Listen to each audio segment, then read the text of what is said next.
মানে একটা হৃদ্যতা তৈরি করা, একটা ফিল্ড অফ কনফিডেন্স তৈরি করা, যা যা করার সবই করা হয়েছে।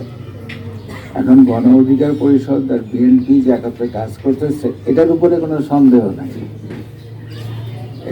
এটার উপরে কোনো সন্দেহ করার কিছু নাই। এটা ইটস এ ফ্যাক্ট, যেটাকে ইংরেজিতে বলে ফেট অ্যাকমপ্লি, যে এটা হয়েই গেছে।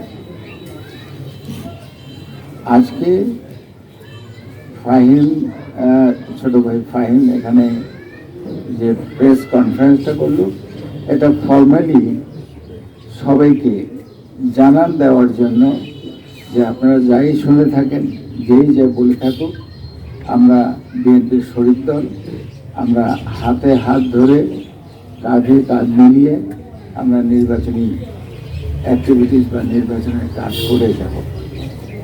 এটাই এখানে হয়েছে। আমরা যারা বসে আছি, আমরা কিন্তু ফাইভের মেহমান বসে আছি। আপনারা যেমন শুনছেন কথা, আমরাও ফাইমের কথা শুনছি। ফাইম যেটা বলতেছে এগুলো তো আমাদের সঙ্গে আলাপ আলোচনা হয়েই গেছে। তো কিছু রিউমার তো সবসময় থাকে বাইরে, যেমন আমরা শুনি বা গোয়েন্দাদের মধ্যেও কিছু কথা প্রকাশ হয়েছে, ফর্মালি প্রকাশ না হইলেও জানতে পেরেছি।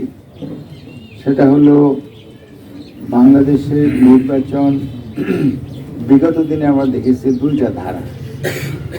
একটা হলো রেশারেশি, ঝগড়াঝাটি, মারামারি, কেন্দ্রের বাইরে রাস্তায় রান্না নিয়ে দাঁড়িয়ে থাকে, যেতে দেব না কেন্দ্রে, আমাদের নদীমাতৃক দেশ, খাল বিলে ভরা, খালের শাখা ফালাই দিল, চার ভেঙে ফেললো, যেতে দেব না, ইত্যাদি ইত্যাদি। এই ধরনের একটা আবহাওয়া ছিল সেই সময়। তারপরে দ্বিতীয় সেটা হলো ফিজিক্যালি কোনো ইলেকশন হতো না, কোনো ভোটারও যেত না, ভোটও হতো না। ভোরে শুনলাম যে রাত্রে ইলেকশন হয়ে গেছে, অথবা 153 জন এমপি আগেই সিলেক্ট হয়েছে ভোটের আগে। এগুলো কিন্তু চর্বিত চর্বণ, এগুলো আপনারা সবাই জানেন। আমি শুধু স্টেজগুলো বলতেছি। আর তৃতীয় স্টেজে আমরা দাঁড়িয়েছি এখন হচ্ছে হোম অ্যান্ড অ্যাব্রড, দেশে বিদেশে সবাই মনে করে বাংলাদেশে যতগুলো নির্বাচন হয়েছে, এটা তার মধ্যে সবচেয়ে সুন্দর, সুস্থ, নিরপেক্ষ এবং সবার কাছে গ্রহণযোগ্য নির্বাচন হবে। আমরা দৃঢ়ভাবে বিশ্বাস করি, শুধু বিশ্বাসই করি না, এই ধরনের ইলেকশন করার জন্য আমরা আন্তরিকভাবে চেষ্টা করতেছি। তারপরে সরকারের তরফ থেকেও এই ইলেকশনটা গ্রহণযোগ্য করার জন্য অনেক নতুন সিস্টেম তারা অ্যাডপ্ট করেছে। যেমন আজকেও কিছুক্ষণ আগেও আমরা একটা টিম পাঠালাম ইলেকশন কমিশনের অফিসের ট্রেনিংয়ের জন্য।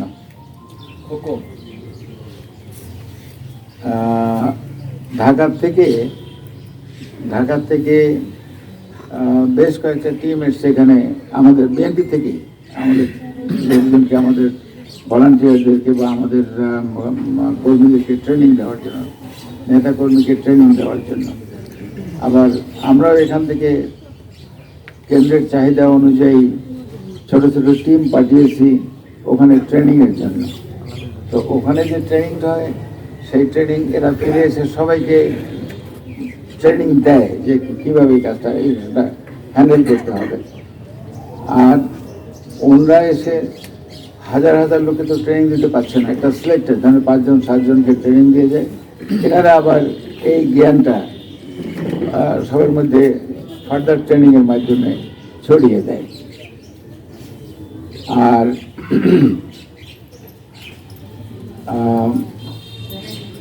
এগুলো হলো নতুন দিক, most modern system of election. কিন্তু যে কথাটা গোয়েন্দাদের মাধ্যমে চাউর হয়েছে, অথবা চাউর তো বলা যায় না, লিক হয়েছে বলা যায়, সেটা আমরা শুনেছি যে এই ইলেকশনকে দুইটা, একটা হলো স্থূল আর একটা হলো সূক্ষ্ম। তো সূক্ষ্মটা হলো যে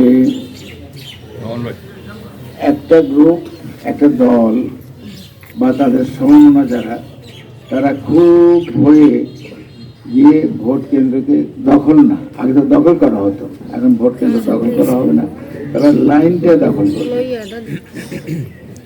তারা খুব ভরে গিয়ে লাইনটা দখল করবে। তো আপনারা, আমরা সাধারণত একটু লেজি, আমরা ঘুম থেকে উঠি, রেডি হই, নাস্তা করি, তারপরে ছোট ছোট কাজ যেগুলো আছে সেগুলো শেষ করি, তারপরে আমরা রিল্যাক্সড মোডে ভোট কেন্দ্রে যাই। তো এখন আপনি যদি সেইভাবে যান তাহলে দেখবেন যে লাইনের অনেক পিছিয়ে আপনি পড়ে আছেন।